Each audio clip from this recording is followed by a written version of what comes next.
Y'all smell that? Oh my goodness, it's rancid. What is that? Oh yeah, it's Gayle King.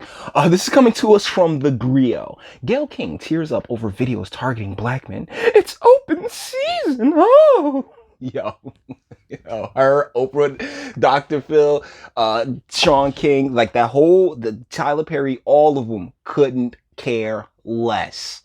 Okay, this is just a little shine for man. This is hilarious. This is so funny. Morning correspondent Vladimir Dushis echoes her pain, noting that while that white America has a long history of abuse, everyone has a long history of abusing black men, including each other. Yeah, we don't give a shit about each other. Cut it out. Cut it straight the fuck out. This is why, my brothers, my fellow descendants, save yourself. Look out for you. No one else is. This is a ploy. This is using pain and tragedy in order to advance some type of idea that you're some altruistic person. It's bullshit. Straight up and down, no cuts, no filters. It's bullshit. But let's get into this. This is written by Bibba Adams. Okay, yeah, sure. In back-to-back reporting of crimes perpetrated against black men, veteran journalist Gayle King became moved to tears. Why do they keep calling her a veteran journalist when she's an activist that works on behalf of Oprah? Like, without Oprah, this woman has no career, okay? Once again, I say thank goodness that there's videotape. As a daughter of a black man and the mother of a black man, this is really too much for me today. Oh! Yeah, you're so full of shit. Like, you really are. Oh my goodness. The first story that CBS This Morning ran was about killing of George Floyd in Minneapolis by a city police officer. The segment focused on the disturbing footage of Floyd, an unarmed black man, as he was being pinned under the knee of a white officer. Floyd can be heard in the video pleading, "I can't breathe." We went over that video. Yes, he can. It's very sad, without question. But like I said, all the race baiters, all the hustlers, all the grifters would be on their way, would be coming out in full force. And here we go. After the segment, King brought up that the words became a rallying cry for the Black Lives Matter movement after the police killing of Eric Garner in Staten Island, New York. As the morning show progressed, they aired another segment about an incident in New York Central Park between a black man and a white woman. Oh yeah, I didn't even do anything on Amy Cooper because it was just it was so trash. Like I didn't even want to touch it.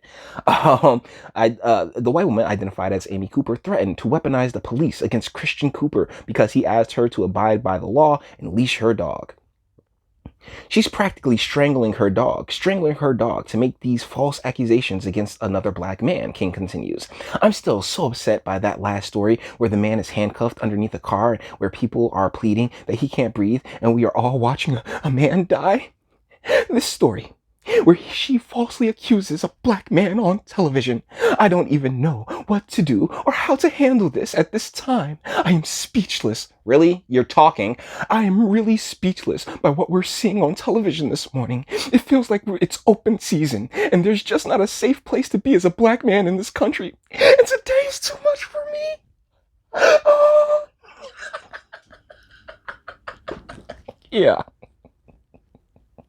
Fellas, they sold us up the river in the 60s with the signing of the Civil Rights Act and in all the subsequent years and policies that have ultimately just deteriorated our families and, have a lot of us coming up in environments that lend themselves to levels of criminality that that are just unprecedented. And so to sit here now, all these years after the fact, right? Because the main thing is the signing of the Civil Rights Act. As soon as that thing got signed, like I believe that was reparations. I believe that was every grievance that they had was met. And here we are, all like 60 years later, and we're seeing the outcoming of that. We're seeing how all of this plays out, and to be like, oh my goodness, oh, the same thing that happened. I'm gonna tear up in 2020 about the same shit that's been going on since 1970 is ridiculous. While simultaneously doing nothing to change it. That's where my problem comes in at. As King's voice cracks with words dripping of helplessness and disgust, cause she is helpless. What the fuck you gonna do? Like straight up and down. Like everybody sits there and trips and cries and complains and gets all emotional. But the ultimate question is, what are you going to do? And the answer is 10 times out of 10, nothing. Except for riot or nothing. Okay, 10 times out of 10, nothing positive or productive. Nothing that addresses any of the policies, any of the legislation, any of the circumstances that have created these these situations. Absolutely nothing. She turns it over to her co-host. Her co-host, Tony Ducoplil, whatever, closed the segment, attempting to shift the narrative of the story by pointing out that birdwatchers are extremely sensitive to these important laws that are set up to protect the birds, she said. He said, so it wasn't a minor thing. In the background, you can hear King say, no! Co-host Anthony Mason backed up this editorial direction by mentioning in his remarks how familiar he is with the ramble. He notes that there was a time when it was particularly dangerous, and then follows up with that the location is now a haven for bird watchers, and punctuating that there is a reason the law is there, to protect the birds.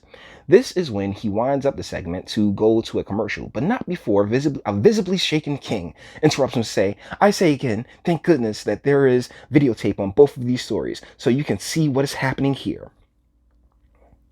Oh my goodness. So yeah, Gayle King is front. Let's check this out right quick.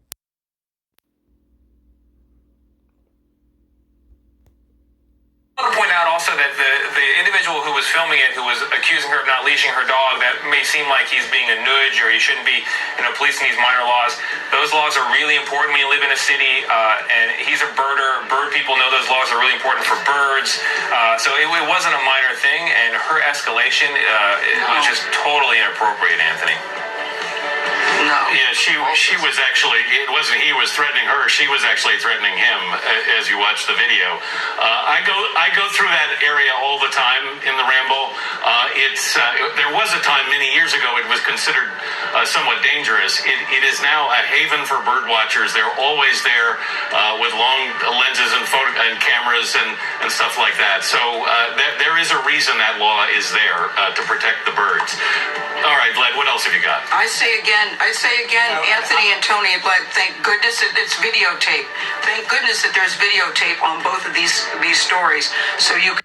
But the fun part is like, would there be, like I say in the videos before, if there's no video of it, we're not talking about it.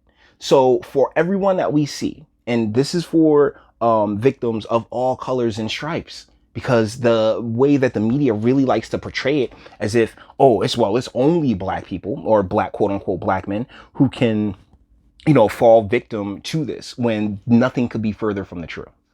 Nothing could be further from the truth. This is a situation that needs, because there's so many people that like to talk about the quote unquote black community, but the deal is that integration, guys, we've been integrated. So thusly, it has to be the lens that at least I look at it from, that is that we have to help as many people as possible.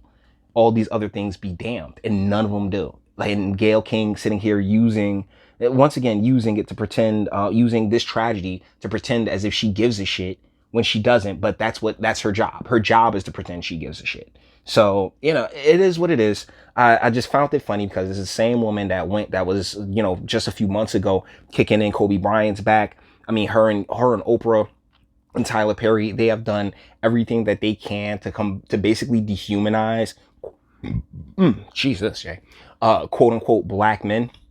And now that, now that we're sitting in the jambalaya that you've had a large hand in creating, you want to sit here with the crocodile tears? Miss me. But you may feel differently. All the internet stuff. If you like to toss it, like, dislike, go ahead, do that too. Nobody's scared of you. Sub if you enjoy my fantastic voice and you want to get videos like this every single day. Share because sharing is caring. And YouTube and Bitchute like aren't the biggest fans of your boy over here for very obvious reasons. Bang the bell for notifications and speak. Let me know. What do you think in the comments? These are crocodile tears. She could care less. As long as her son's fine, as long as her dad is fine, probably passed on by now, rest in peace. She really couldn't care less. But it provides them an opportunity to pretend that they care. Make no mistake, fellas, we're out here on our own. Until the next one.